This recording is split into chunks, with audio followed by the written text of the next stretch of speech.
Hello friends, मैं सुरुचि BPSC Gurukul 1 में आपका स्वागत करती हूँ। आज हम देखेंगे विजन आईएएस का क्विक रिवीजन मॉड्यूल है और ये यूपीएससी प्रीलिम्स के लिए 2024 के लिए इम्पोर्टेंट है और राज्य व्यवस्था का है। और इसका टॉपिक है आज स्थानीय स्वशासन। ठीक है, तो आज हम स्टार्ट करते हैं। चैनल पे नए हैं तो चैनल को सब्सक्राइब कीजिए, लाइक कीजिए, शेयर कीजिए। और कोई त्रुटि रह जाती है या आप मुझे कोई सजेशन देना चाहते हैं तो आप कमेंट बॉक्स पे हमें दे सकते हैं। ठीक है, तो स्टार्ट करते हैं। स्थानीय स्वशासन की अवधारणा ये क्या है? तो स्थानीय सरकार जिला व उसके निचले स्तर पर कार्य करती है। यह सरकार आम नागरिकों के सबसे निकट होते हैं, बिल्कुल। और यह इस आधार पर आधारित है कि स्थानीय ज्ञान और स्थानीय हित लोगों के लिए आवश्यक घटक हैं। और नेक्स्ट है कुशल प्रशासन सुनिश्चित करने के लिए लोग स्थानीय सरकार के से बेहतर संवाद स्थापित कर सकते हैं। वे निर्णय लेने की प्रक्रिया का हिस्सा बनकर अपनी चिंताओं को व्यक्त कर सकते हैं और समाधान प्राप्त कर सकते हैं। ठीक है, अब ऐतिहासिक परिप्रेक्ष्य में देख लेते हैं क्या क्या था। तो प्राचीन काल में क्या था वो देख लेते हैं। तो ग्रामीणी वैदिक काल में एक महत्वपूर्ण ग्राम पदाधिकारी होते थे। तो ग्राम पदाधिकारी को क्या बोला जाता था प्राचीन काल में? तो ग्रामीणी।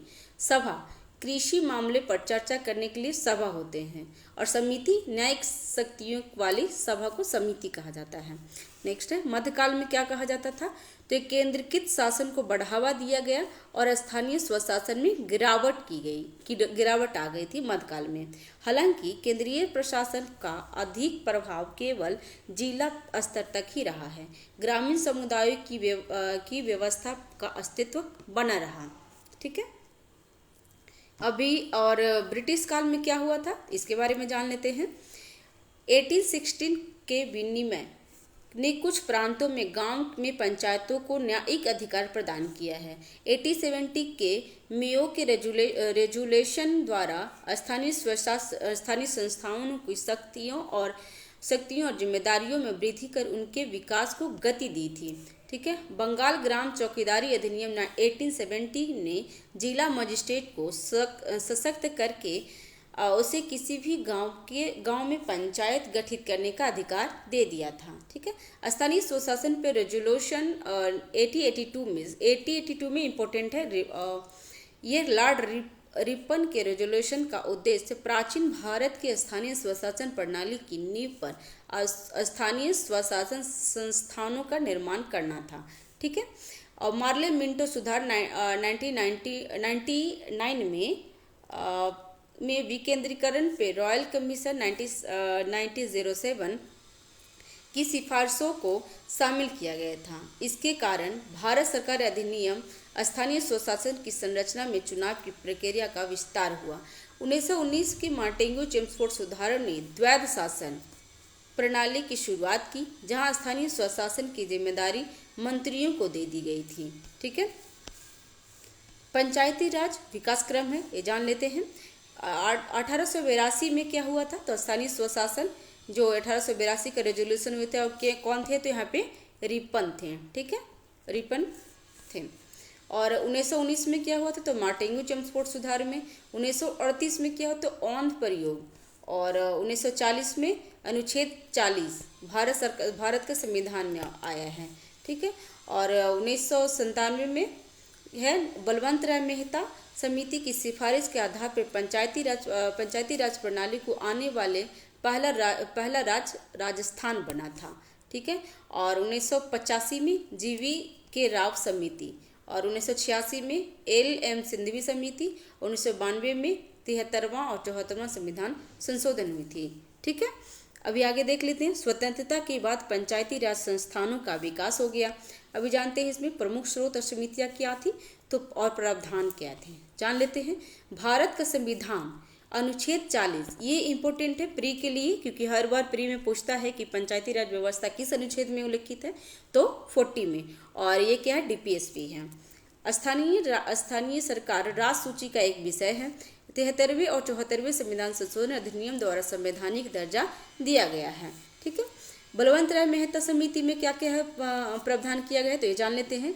राष्ट्रीय विस्तार सेवा और सामुदायिक विकास कार्यक्रम के कामकाज की जांच करने के लिए इस समिति के ने लोकतांत्रिक विकेंद्रीकरण के लिए एक योजना की सिफारिश की। इसमें ग्राम स्तर का पर प्रत्यक्ष रूप से निर्वाचित सदस्यों सहित एक त्रिस्तरीय प्रणाली, ध्यान देंगे कि बलवंत राय मेहता ने त्रिस्तरीय प्रणाली को स्थापित किया था और ये एग्जाम में आते भी हैं कि गए सिफारिश की थी। राजस्थान इस प्रणाली को अपनाने वाला पहला राज्य बना गया था, बलवंत राय मेहता वाला।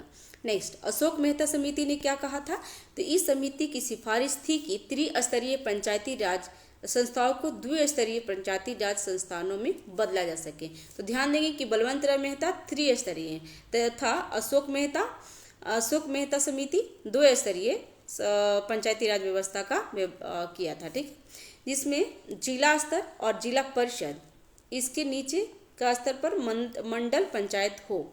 समिति ने न्याय पंचायत की भी सिफारिश की थी।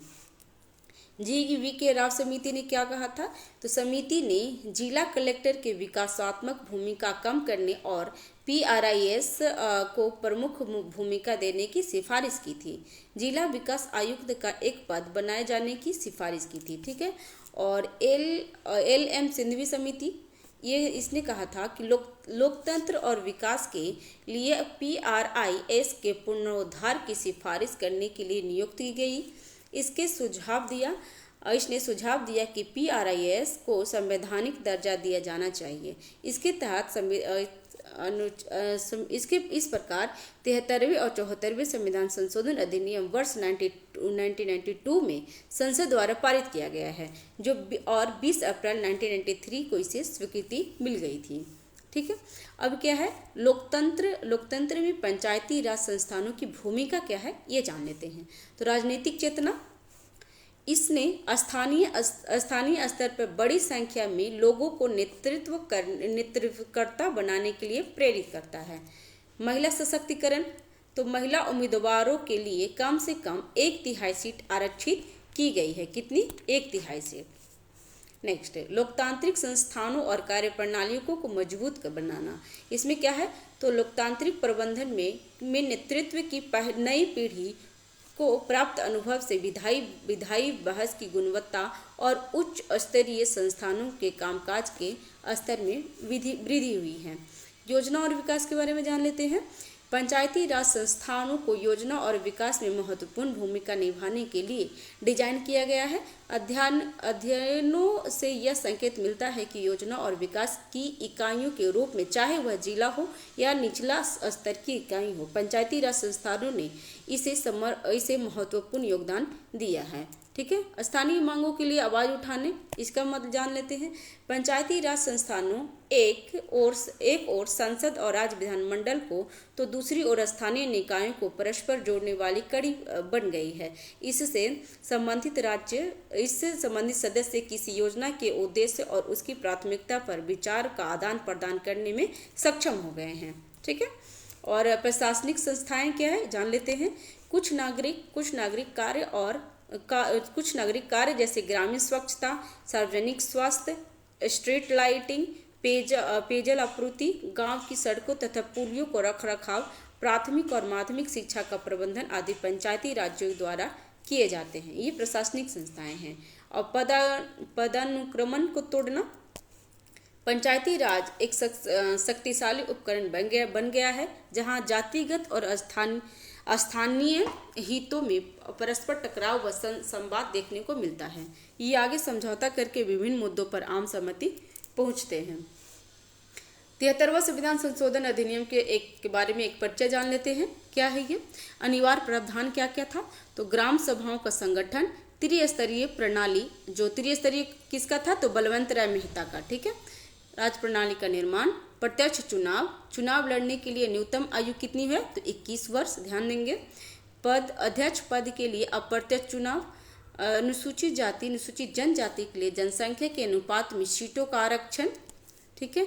महिलाओं के लिए आरक्षण, SECS राज्य निर्वाचन आयोग का गठन और SFCS राज्य वित्त आयोग का गठन, ठीक है। ध्यान देंगे कि राज्य निर्वाचन आयोग क्या करते हैं ये करते हैं जो पंचायत लोग का जो होता है स्थानीय जो प्रशासन होते हैं उसका निर्वाचित करते हैं। ठीक है, और राज्य वित्त आयोग का गठन होता है हर 5 वर्ष के लिए होता है।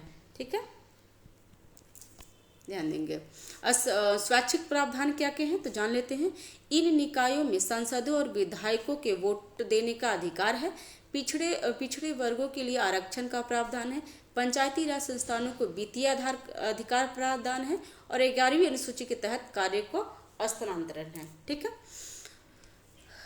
अब 73वां संविधान संशोधन अधिनियम 1992 के बारे में जान लेते हैं। क्या है तो संविधान में लाए गए नए बदलाव। 73वें संविधान संशोधन अधिनियम 1992 के तहत भारत के संविधान में भाग कितने जोड़े गए हैं तो 9 जोड़ा गया है। संशोधन द्वारा पंचायतों को ग्रामीण भारत के लिए स्थानीय स्वशासन की संस्थाओं के रूप में संवैधानिक दर्जा दिया गया है। इसने संविधान में 11वीं अनुसूची को भी जोड़ा गया है। ध्यान देंगे कि 73वें संविधान संशोधन 1992 में क्या क्या जोड़ा गया है तो भाग 9 और 11 अनुसूची क्या है तो 11वीं अनुसूची। ठीक है, जिसमें पंचायतों के लिए 29 कार्यात्मक विषय शामिल किया गया है। ठीक है, नेक्स्ट महत्वपूर्ण प्रावधान क्या है तो 20 लाख से अधिक जनसंख्या वाले सभी राज्यों के लिए पंचायती राज का त्रिस्तरीय व्यवस्था होगा। त्रिस्तरीय व्यवस्था किसके लिए है तो 20 लाख से अधिक जनसंख्या वाले के लिए है। ठीक है, प्रत्येक राज्य में संबंधित राज्यों के लिए अधिनियमों के माध्यम से पंचायतों की स्थापना की गई है। प्रत्येक 5 वर्षों में नियमित रूप से पंचायत चुनाव का आयोजन होगा। कितने वर्ष प्रत्येक 5 वर्ष तक। अनुसूचित जाति, अनुसूचित जनजाति और महिलाओं के लिए सीटों का आरक्षण दिया गया है। सीटों का क्या है 1/3 से कम नहीं होगी। ठीक है, कम से कम 1/3। प्रत्येक स्तर पर अनुसूचित जाति, अनुसूचित जनजाति के लिए जनसंख्या के अनुपात में सीटों का आरक्षण की जानी है चाहिए। आरक्षित सीटों में 1/3 अनुसूचित जाति, अनुसूचित जनजाति समुदाय की महिलाओं के लिए आरक्षित होनी चाहिए। प्रत्येक चुनाव द्वारा भरे जाने वाली सीटों की कुल संख्या 1/3 महिलाओं के लिए आरक्षित होनी चाहिए। ठीक है, पंचायतों की वित्तीय शक्तियों के संबंध में सिफारिश करने के लिए राज्य वित्त आयोग का नियुक्ति होती है। कितने वर्ष के लिए तो 5 वर्ष के लिए, प्रत्येक 5 वर्ष के लिए नियुक्त की जाती है। अब ये पंचायती राज संस्थानों का प्रशासनिक ढांचा क्या है तो ये जान लेते हैं। सभी राज्यों में अब एक समांतरी स्तरीय पंचायती राज संस्था जिसके मूल में ग्राम पंचायत है। एक ग्राम पंचायत के दायरे में एक गांव या गांवों का समूह आते हैं। ठीक है, मध्य स्तरीय पर मंडल है जिसे ब्लॉक या तालुका भी कहा जाता है। इन निकायों को मंडल या तालुका पंचायतें कहा जा सकता है। ठीक है, कहा जाता है। कम जनसंख्या वाले छोटे राज्यों में मध्य स्तर के निकाय गठित होने की आवश्यकता नहीं है। ये जो 2 स्तरीय है तो ये अशोक मेहता का है। ठीक है, जिला स्तर पर जिला पंचायत है जिसके दायरे में जिला के संपूर्ण ग्रामीण क्षेत्र आते हैं। संशोधन में ग्राम सभा के अनिवार्य गठन का भी प्रावधान किया गया है। ग्राम सभा में पंचायत क्षेत्रों में मतदाता के रूप में पंजीकृत सभी वयस्क सदस्य शामिल होते हैं। इसकी भूमिका और कार्य की विधि द्वारा तय की जाती है, राज्य की विधि द्वारा तय की जाती है। ठीक है, पंचायत राज संस्थानों के लिए चुनाव क्या क्या होते हैं जान लेते हैं। पंचायत राज संस्थानों के तीनों स्तर के प्रतिनिधि अध्यक्ष नहीं सीधे जनता द्वारा चुने जाते हैं। प्रत्येक पंचायत निकाय का कार्यकाल कितने वर्ष के लिए होता है तो 5 वर्ष के लिए होते हैं। यदि राज्य सरकार पंचायत को उसके 5 वर्ष के कार्यकाल की समाप्ति से पहले भंग कर देती है तो नए चुनाव इस तरह के विघटन के 6 महीने के भीतर आयोजित की जानी चाहिए। ठीक है, पंचायत की अवधि समाप्त होने से पहले पंचायत विघटन पर गठित नई पंचायत केवल उस विशेष अवधि के लिए ही कार्य करेगी जिस समय तक विघटित पंचायत का कार्यकाल होता है। इसमें ध्यान देने योग्य बात क्या है कि जब विघटित हो जाती है तो 6 महीने के भीतर फिर से आयोजित की जाएगी, और अगर विघटित हो गई है तो जो नई सरकार जो चुनाव करके आते हैं उसमें क्या होता है केवल शेष जो समय बचे होते हैं, जैसे मान लीजिए कि 4 साल हो गए हैं या 3 साल हो गए हैं और 5 साल का रहता है तो सिर्फ 2 साल के लिए ही चुना जाता है। ठीक है, ये ध्यान देंगे। उम्मीदवार की न्यूनतम आयु कितनी होनी चाहिए तो 21 वर्ष। ठीक है, पंचायती राज संस्थानों की वित्तीय शक्तियाँ क्या क्या है तो ये जान लेते हैं। अनुच्छेद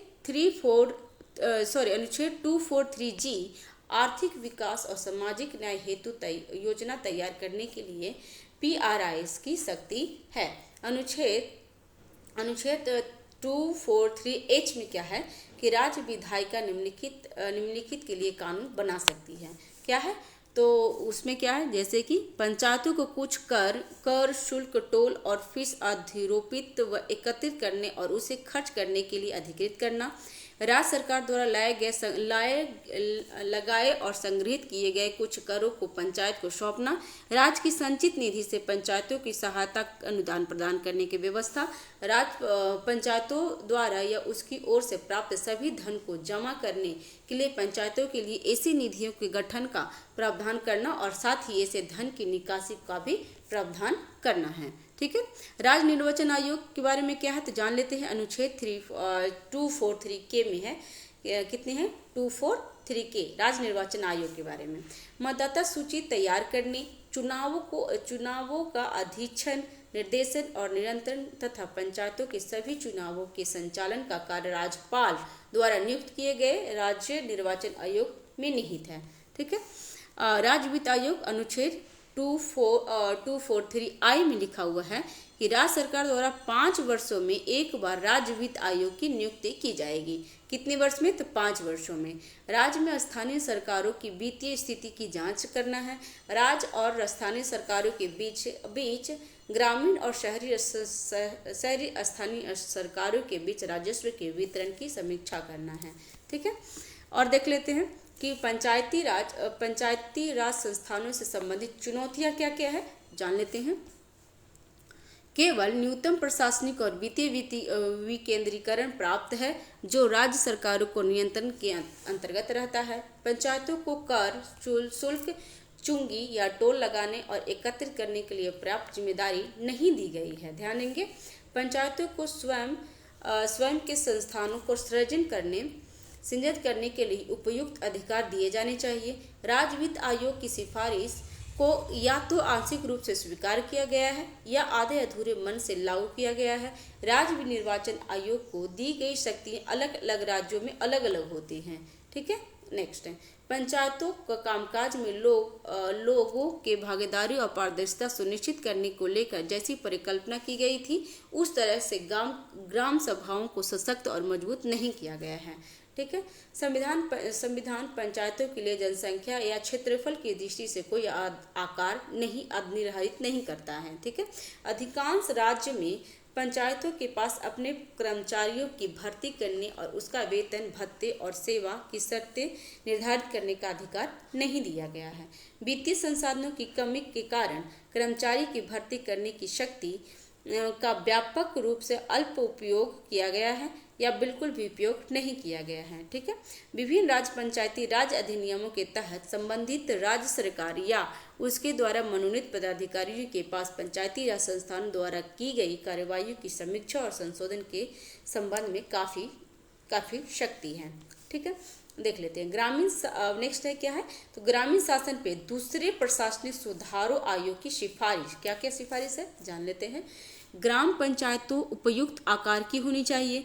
पंचायतों को कर्मियों की भर्ती करने और उसकी सेवा शर्तों को विनियमित करने की शक्ति होनी चाहिए। कुछ राज्य अधिनियमों में पंचायत के बजट को उच्चतर स्तर पर किसी राज्य के किसी अन्य प्राधिकारी द्वारा अनुमोदित करने संबंधी प्रावधानों को समाप्त कर दिया जाना चाहिए। राज्य सरकारों के पास पंचायती राज संस्थानों या निर्वाचित प्रतिनिधियों द्वारा पारित किसी भी प्रस्ताव को निलंबित या रद्द करने की शक्ति नहीं होनी चाहिए। राज्य को 11वीं अनुसूची में उल्लिखित सभी मामले के संबंध में व्यापक गतिविधियों को चिन्हित करना चाहिए। स्थानीय सरकारों को राजस्व आधार को विस्तारित और गहन करने के लिए व्यापक प्रयास किए जाने की आवश्यकता है। ठीक है। पंचायत उपबंध क्या है तो अनुसूचित क्षेत्र विस्तार अधिनियम 1996 में पेशा जान लेते इसके बारे में। संदर्भ क्या है तो शुरू में भारत के कई राज्यों के आदिवासी आबादी वाले क्षेत्रों में 73वें संविधान संशोधन के प्रावधान लागू नहीं किए गए हैं। ठीक है। वर्ष 1996 में पंचायत प्रणाली के प्रावधानों को इस क्षेत्र तक विस्तार करते हुए अलग अलग कानून पारित किया गया था। कई आदिवासी समुदायों में साझा संसाधनों जैसे जंगलों और छोटे जलाशयों आदि के प्रबंधन के अपने पारंपरिक रिवाज हैं। इसलिए नया अधिनियम इस समुदायों के अपने संसाधन के प्रबंधन की अधिकार को रक्षा करता है। ठीक है, उद्देश्य क्या है जान लेते हैं। यह अधिनियम कुछ संशोधनों और अपवादों के साथ संविधान के भाग 9 और अनुच्छेद 2441 में के तहत अधिसूचित 5वीं अनुसूची वाले क्षेत्र तक विस्तारित होते हैं। संविधान की 5वीं अनुसूची का संबंध अनुसूचित क्षेत्र तथा अन्य किसी भी राज्य की अनुसूचित जनजातियों के प्रशासन को नियंत्रण से है। अब ये देख लीजिएगा, जो ये वाला जो पूछा गया है कि 5वीं अनुसूची क्या है, तो ये बीपीएससी 69 में क्वेश्चन आया हुआ है। आप ध्यान देंगे, आप प्रीवियस क्यों देखेंगे 69 का, तो उसमें लिखा हुआ है कि 5वीं अनुसूची किससे संबंधित है। तो ये है क्या, अनुसूचित क्षेत्र और अनुसूचित जनजातियों से संबंधित है। ध्यान देंगे, ये आ चुका है क्वेश्चन। इसमें असम, मेघालय, त्रिपुरा और मिजोरम राज्यों को बाहर रखा गया है। और इसके बारे में कहाँ पर प्रावधान किया गया है, तो अनुसूची 6 में किया गया है। ध्यान देंगे, वर्तमान में 5वीं अनुसूची के क्षेत्रों में 10 राज्यों में मौजूद है। ये आंध्र प्रदेश, छत्तीसगढ़, गुजरात, हिमाचल प्रदेश, झारखंड, मध्य प्रदेश, महाराष्ट्र, उड़ीसा और राजस्थान और तेलंगाना है। ये क्या है 5वीं अनुसूची में। 5वीं अनुसूची में क्या है कि अनुसूचित क्षेत्र और अनुसूचित जनजातियों के बारे में प्रशासन और नियंत्रण से है। ठीक है, नेक्स्ट, पेशा अधिनियम के तहत ग्राम और ग्राम सभा की परिभाषा क्या है जानते हैं। एक गांव में साधारणतः एक बसावट या छोटी छोटी बस्तियों का एक समूह आता है। इसमें एक समुदाय के लोग शामिल होते हैं और परंपराओं या रीति रिवाजों के अनुसार अपने मामले का प्रबंधन करते हैं। प्रत्येक गांव में एक ग्राम सभा होगी जिसमें ऐसे व्यक्ति होंगे जिसका नाम ग्राम स्तर पर पंचायत के लिए मतदाता सूची में शामिल है। ठीक है, पेशा ने ग्राम सभा पंचायत को निम्नलिखित अधिकार दिया है, जान लेते हैं इसके बारे में। भूमि अधिग्रहण, पुनर्वास, विस्थापित व्यक्तियों के पुनर्वास के मामले में अनिवार्य परामर्श का अधिकार है। उचित स्तर पर पंचायत को लघु जल निकायों के नियोजन और प्रबंधन का कार्य सौंपा गया है। ग्राम पंचायत या पंचायत द्वारा खानों के लिए लाइसेंस, पट्टा जारी करने और गौण खनिजों के दोहन के लिए समुचित और अनिवार्य सिफारिश तथा रियायत दी गई है। मादक द्रव्यों की बिक्री उपभोग को नियंत्रण करना, लघु वनोपजय का स्वामित्व है। भूमि की कटाव को रोकने और ऐसी भूमि का कायाकल्प करना, गांवों के बाजार का प्रबंधन करना, अनुसूचित जनजाति समुदाय के लोगों को उधार देने पर नियंत्रण है। सामाजिक क्षेत्र, जनजातीय, उप जनजाति सहित स्थानीय योजनाओं और संसाधनों से जुड़ी संसाधनों और प्राधिकारियों पर नियंत्रण है। ठीक है, अभी जान लेते हैं पेशा का महत्व क्या है। यह निर्णय लेने में लोगों की भागीदारी बढ़ाएगा। यह आदिवासी क्षेत्रों में अलगाव को कम करेगा क्योंकि उसका सार्वजनिक संसाधनों के उपयोग पर बेहतर नियंत्रण होगा। पेशा आदिवासियों के बीच गरीबी और पलायन को कम करेगा क्योंकि उनका प्राकृतिक संसाधनों के प्रबंधन पर नियंत्रण होगा और जिससे उनकी आजीविका और आय में सुधार होगा। पेशा आदिवासी आबादी के शोषण को कम करेगा क्योंकि वे उधार देने, शराब की खपत, बिक्री एवं गांव के बाजारों का नियंत्रण और प्रबंधन करने में भी सक्षम होंगे। पेशा के प्रभावी क्रियान्वयन से भूमि के अवैध हस्तांतरण पर रोक लगेगी और इस तरह से हस्तांतरित आदिवासी जमीन की बहाली भी हो सकेगी। सबसे महत्वपूर्ण बात यह है कि पेशा आदिवासी आबादी की परंपराओं, रीति रिवाजों और संस्कृति पहचान संरक्षण के माध्यम से सांस्कृतिक विरासत को बढ़ावा देगा। ठीक है, अब जान लेते हैं वन अधिकार अधिनियम 2006 जनजातीय कार्य मंत्रालय नोडल मंत्रालय के बारे में क्या है। तो उद्देश्य क्या है, तो वनवासी समुदायों के साथ कुछ ऐतिहासिक अन्याय की भरपाई करना, अनुसूचित जनजाति और अन्य पारंपरिक वनवासी समुदायों के लिए वन आवासों की भूमि का स्वामित्व, आजीविका और खाद्य सुरक्षा सुनिश्चित करना है। वन अधिकार धारकों का उत्तरदायित्व और अधिकार सुनिश्चित करके वनों की संरक्षण व्यवस्था को मजबूत करना, सतत उपयोग, जैव विविधता के संरक्षण और पारिस्थितिक संतुलन के रखरखाव को सुनिश्चित करना है। ठीक है, इस अधिनियम के तहत दिए गए अधिकार क्या क्या है जान लेते हैं। स्वामित्व अधिकार, आदिवासियों प्लस वनवासियों द्वारा खेती के की जाने वाली 4 हेक्टेयर तक की भूमि का स्वामित्व। ये कब लागू हुआ है? तो ये 13 दिसंबर 2005 की स्थिति के अनुसार है। उपयोग का अधिकार, लघु वनोपज, चारागाह क्षेत्र, पशुचारण मार्ग आदि। राहत और विकास अधिकार क्या है? तो बेदखली के मामले में पुनर्वास। और वन प्रबंधन अधिकार क्या है? तो वनों और वन्यजीवों की रक्षा। फिर देखते हैं इन अधिनियमों के तहत अर्हता और पात्र व्यक्ति कौन कौन है?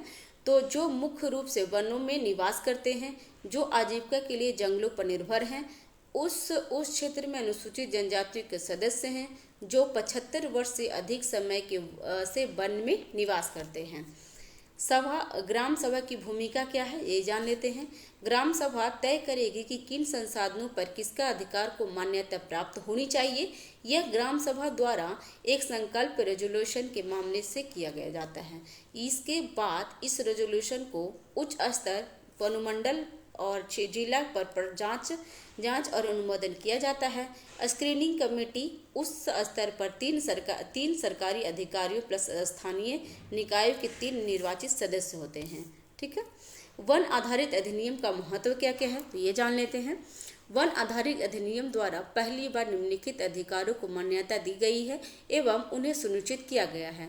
सामुदायिक अधिकार या समुदायों को व्यक्तिगत संपत्ति के अधिकार के अलावा साझा संसाधनों पर उनके अधिकार, विवादित भूमि के संबंध में अधिकार, सभी ग्रामों, पुरानी बस्तियों के बिना सर्वेक्षण वाले गांवों और जंगलों में अन्य गांवों को राजस्व गांवों में सम्मिलित एवं परिवर्तित करने का अधिकार, किसी भी सामुदायिक वन संसाधन की रक्षा, पूर्ण बहाली या संरक्षण या प्रबंधन का अधिकार, जिससे समुदाय प्रशासनिक रूप से सतत उपयोग के लिए सुरक्षित और संरक्षित करते हैं। ठीक है। जैव विविधता और सांस्कृतिक विरासत से संबंधित बौद्धिक संपदा और पारंपरिक ज्ञान का अधिकार, विस्थापित समुदायों के अधिकार, विकासात्मक गतिविधियों का अधिकार आदि। ठीक है। शहरी निकाय के बारे में जान लेते हैं। ऐतिहासिक पृष्ठभूमि क्या है, तो भारत में शहरी स्थानीय शासन का युग 1688 में मद्रास नगर पालिका के गठन के साथ शुरू हुआ है। तो ये जान लीजिएगा कि शहरी निकाय कहाँ सबसे स्टार्ट हुई है सबसे पहले, तो मद्रास नगर पालिका में। और कब, तो 1688 में। बाद में वर्ष 1726 में कलकत्ता और बॉम्बे में इस तरह के निगमों का गठन किया गया था। वर्ष 1882 में भारत के वायसराय लॉर्ड रिपन के स्थानीय स्वशासन का प्रस्ताव पारित किया, जिसने भारत में नगरपालिका शासन के लोकतांत्रिक रूप से को निर्धारित किया। ठीक है। स्वतंत्रता, ये भी क्वेश्चन पूछता है कि स्थानीय स्वशासन के जनक किसे माना जाता है, तो रिपन को माना जाता है। ध्यान देंगे, पीटी के लिए इम्पोर्टेंट है। स्वतंत्रता के बाद भारत में स्थानीय शासन के एक नए युग की शुरुआत हुई। भारत के संविधान में स्थानीय स्वशासन को राजसूची का विषय बनाया गया। तो ये ध्यान देखें कि स्थानीय स्वशासन क्या है, तो राजसूची का विषय है। वर्ष 1953 में उत्तर प्रदेश सरकार ने 5 बड़े शहरों कानपुर, आगरा, वाराणसी, इलाहाबाद और लखनऊ के नगर निगम स्थापित करने का निर्णय लिया, जो कावल नगरों के रूप में लोकप्रिय हैं। ठीक है। वर्ष 1985 में केंद्र सरकार ने शहरीकरण पर राष्ट्रीय आयोग की नियुक्ति की, जिसमें 1988 में अपनी रिपोर्ट दी थी। अंततः 74वें संविधान संशोधन अधिनियम 1992 में शहरी स्थानीय निकायों को संवैधानिक दर्जा दिया गया है। ठीक है। इसके बारे में और जान लेते हैं। 74वें संविधान संशोधन अधिनियम 1992 की मुख्य विशेषता क्या क्या है, ये जान लेते हैं। तो है नगर निकाय के स्तर पे 3 स्तर है ये, और संक्रमणकालीन क्षेत्रों के लिए नगर पंचायत, नगर परिषद, छोटे शहर क्षेत्र के लिए नगर परिषद और बड़े शहर क्षेत्रों के लिए नगर निगम। ठीक है। और कार्यकाल कितने वर्ष का है, तो 5 वर्ष का है। चुनाव, नगर पालिका चुनाव के संचालन, अधीक्षण और नियंत्रण के लिए एक स्वतंत्र राज्य निर्वाचन आयोग होते हैं। ठीक है। आरक्षण क्या क्या है, तो अनुसूचित जाति और अनुसूचित जनजाति के सदस्यों के लिए नगर पालिका क्षेत्र में उनकी जनसंख्या के अनुपात में सीटों की आरक्षण की जाती है। किसके ऊपर, तो जनसंख्या के अनुपात में। प्रत्येक नगर निकाय का 1/3 सीट 1/3 महिलाओं के लिए आरक्षित करने का अनिवार्य प्रावधान किया गया है। ध्यान देंगे, महिलाओं के लिए 1/3 अनिवार्य है। और नगर पालिकों के अध्यक्ष के पद के लिए आरक्षण प्रदान किया गया है। ठीक है। और तो नगर पालिका के वित्तीय स्थिति की समीक्षा करने और स्थानीय निकायों का वित्तीय स्थिरता के लिए सिफारिश देनी होती है। राज्य वित्त आयोग का गठन किया जाता है। ठीक है। नियोजन, तो जिला नियोजन समिति और महानगर नियोजन समिति के माध्यम से होता है। ठीक है। जिला नियोजन समिति में क्या क्या है तो जान लेते हैं। अनुच्छेद 243ZD कितने हैं 243ZD में क्या है तो उद्देश्य क्या है इसमें, जिला के भीतर पंचायतों और नगर पालिकाओं द्वारा तैयार की गई विकास योजनाओं को समेकित करना और फिर समग्र रूप से जिला के लिए एकल विकास योजना का मसौदा तैयार करना। नोट, संविधान की 5वीं अनुसूची और 6ठी अनुसूची के क्षेत्रों में डीपीसी का गठन नहीं किया गया है। राज्य विधानमंडल ऐसी समितियों का संरचना और इसमें सीटों को भरने के तरीके के संबंध में प्रावधान करता है। डीपीसी के सभी सदस्यों में से कम 4/5 सदस्य जिला स्तर पर पंचायत और जिले के भीतर आने वाली नगर पालिकाओं के निर्वाचित सदस्यों के द्वारा और स्वयं से ही चुने जाएंगे। ठीक है। महानगरीय योजना समिति क्या है तो जान लेते हैं। अनुच्छेद कितना है 243 ZE में क्या है के अंतर्गत गठित किया गया है और इसके अंदर क्या है तो महानगरीय योजना समिति। उद्देश्य क्या है, समग्र रूप से महानगरीय क्षेत्र के लिए एक विकास योजना का मसौदा तैयार करना। नोट में है, महानगरीय क्षेत्र एक ऐसा क्षेत्र है जिसकी आबादी 10 लाख या उससे अधिक होती है। इसमें राज्यपाल द्वारा निर्देशन एक या एक से अधिक नगर पालिका और पंचायत शामिल होती है। राज्य विधानमंडल ऐसी समितियों की संरचना और सीटों को भरने के तरीके के संबंध में प्रावधान करता है। एमपीसी के कम से कम 2/3 सदस्य नगर पालिकाओं के निर्वाचित सदस्यों और महानगरीय क्षेत्रों में आने वाली पंचायतों के अध्यक्षों द्वारा स्वयं से चुने जाएंगे। ठीक है। और शहरी शासन या ULBS के प्रयोग क्या होते हैं तो जान लेते हैं। नगर निगम शहरी स्थानीय सरकार का एक रूप होता है। यह बड़े शहरी क्षेत्र में देखा जाता है। इसमें 3 प्राधिकार होते हैं, परिषद, अस्थायी समिति और आयुक्त। परिषद में क्या है, यह महापौर की अध्यक्षता में विचार विमर्श करने वाला निकाय होते हैं। अस्थायी समिति में क्या है तो परिषद के कामकाज को सुविधाजनक बनाने के लिए गठित किए जाते हैं। और नगर निगम आयुक्त क्या हैं तो लिए गए निर्णयों को लागू करने के लिए आमतौर पर IAS अधिकारी होते हैं। तो IAS अधिकारी किसमें तो नगर निगम आयुक्त होते हैं। ठीक है। नगर पालिका, नगर परिषद के बारे में जान लेते हैं। नगर परिषद छोटे शहरी क्षेत्रों में शहरी स्थानीय सरकार के रूप में पाई जाती है। इसकी संरचना एक नियम के समान होती है। नगर परिषद के पास नगर निगम की तुलना में कम वित्तीय और प्रशासनिक अधिकार होते हैं। ठीक है। अधिसूचित क्षेत्र समिति क्या है तो तेज गति से विकसित हो रही शहर के प्रशासन के लिए है। राज्य सरकार की अधिसूचना द्वारा स्थापित और पूरी तरह से मनोनीत होते हैं। कौन होते हैं? अधिसूचित क्षेत्र समिति। अब नगर क्षेत्रीय समिति के बारे में जान लेते हैं तो छोटे शहर के प्रशासन के लिए है।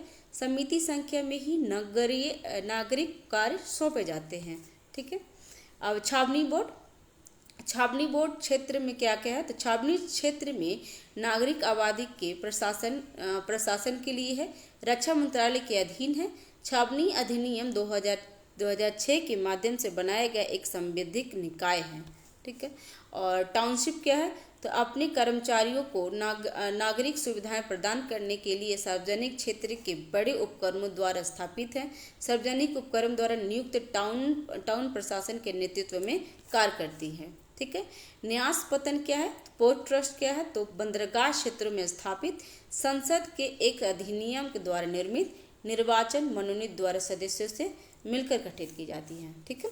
विशेष परियोजना एजेंसी क्या है तो ये कार्य आधारित संस्थाएं हैं, क्षेत्रीय आधारित नहीं है और राज्य सरकार के अधिनियम द्वारा स्थापित है। ये स्वतंत्र निकाय हैं और शहरी स्थानीय सरकारों से स्वतंत्र होकर आवंटित कार्य करती हैं। ठीक है। शहरी शासन पर अधिनियम का प्रभाव क्या क्या होते हैं तो ये जान लेते हैं। शासन के तीसरे स्तर के रूप में ULBS को मान्यता है। व्यापक व्यापक राजनीतिक प्रतिनिधित्व है, महिला सशक्तिकरण है, नगर निकायों के लिए स्वतंत्र चुनाव, वार्ड समितियों का गठन, नगर निकायों की वित्तीय व्यवस्था में सुधार इत्यादि। फिर देख लेते हैं यूएलबी अर्बन का है ये संबंधित चुनौतियाँ क्या हैं तो जान लेते हैं। राज्यों द्वारा विवेकाधीन शक्ति का प्रयोग, सत्ता के हस्तांतरण का अभाव, राज्य वित्त आयोग की सिफारिशों को काफ़ी हद तक अनदेखा किया जाना, महापौर की स्थिति पर अधिनियम मौन है, जीएसटी और यूएलबीएस के वित्तीय स्थिति को और अनिश्चित बना दिया है। एक तरफ कौन करता है, जीएसटी ने यूएलबीएस की वित्तीय स्थिति को और अनिश्चित बना दिया गया है। एक तरफ शहरी स्थानीय निकायों के वित्तीय हिस्से पर जीएसटी मौन है तो दूसरी ओर इसमें कई स्थानीय करों को सम्मानित कर लिया है। ठीक है, शहरी शासन पर दूसरे प्रशासन सुधार आयोग की सिफारिश, ये जान लेते हैं। नगर पालिका परिषद और कार्यकारी अधिकारी के कार्यों को एक ही पदाधिकारी अर्थात चेयरपर्सन या मेयर में जोड़ा जाना चाहिए। नगर पालिकाओं की कानूनी और वित्तीय आवश्यकताओं को पूरा करने के लिए एक जिम्मेदार निकाय के रूप में इनकी उधार क्षमता बनाई जाती है। ठीक है, और नगर पालिकाओं के लिए संसाधन विकसित करने हेतु भूमि बैंकों का लाभ उठाना जाना चाहिए। सभी स्थानीय शहरी निकायों में नगरपालिका चार्टर होना चाहिए। नगरपालिका सरकारों के पास उन्हें सौंपे गए कार्य गतिविधियों पर पूर्ण स्वतंत्रता होनी चाहिए। कर निर्धारण के तरीके को पूरी तरह से पारदर्शित और वस्तुनिष्ठ बनाया जाना चाहिए। ठीक है, और ठीक है फ्रेंड्स, इस वीडियो में हम इतना तक रखते हैं। सेल्फ गवर्नमेंट, जो लोकल सेल्फ गवर्नमेंट होते हैं, जो स्थानीय स्वशासन है, उसके बारे में हम पढ़ रहे थे और इसका हमने पूरा कर लिया है। और vision IAS quick revision material है। ठीक है, और जो एग्ज़ाम आने वाला है यूपीएससी के लिए, उसके लिए मोस्ट इम्पोर्टेंट है। तो आप इस वीडियो को अच्छे से पढ़ेंगे, समझेंगे। और चैनल पर नए हैं तो चैनल को सब्सक्राइब कीजिए, लाइक कीजिए, शेयर कीजिए। कोई त्रुटि रह जाती है तो कमेंट बॉक्स पे आप हमें बता सकते हैं।